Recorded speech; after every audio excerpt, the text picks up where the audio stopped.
Bismillahirrahmanirrahim. Kulubanaibahad. Alam siamen. Nam yalam malam.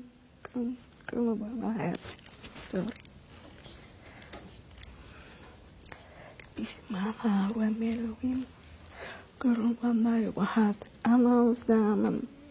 Nam yalam malam. Kulubanaib. Ma'amahu ketuaan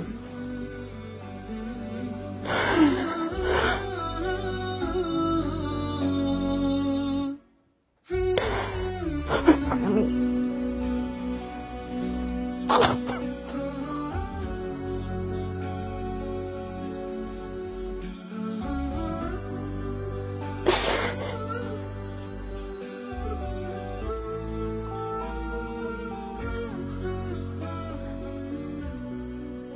الأصل الذي لا يسمع ولا يتكلم،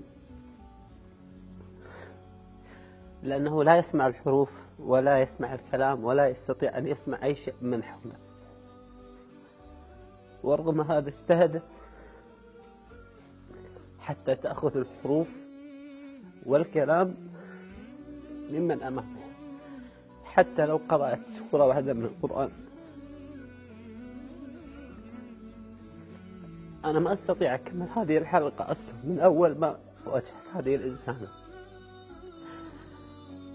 تشعر بالخجل، كلنا نشعر بالخجل.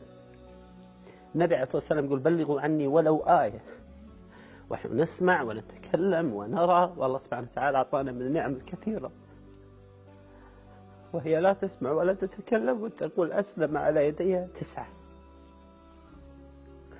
هو الآن تحاول أن تقرأ تقول لا أستطيع، ولكن تقرأ تقول أعوذ بالله من الشيطان الرجيم بسم الله الرحمن الرحيم، ونحن المصاحف أمامنا ونهمل القرآن ونهمل هداية القرآن وحياتنا مع القرآن. والله لا أستطيع أن أكمل هذه الحلقة، نشعر بالخجل، لا أعرف ماذا أقول صراحة. في كتاب الله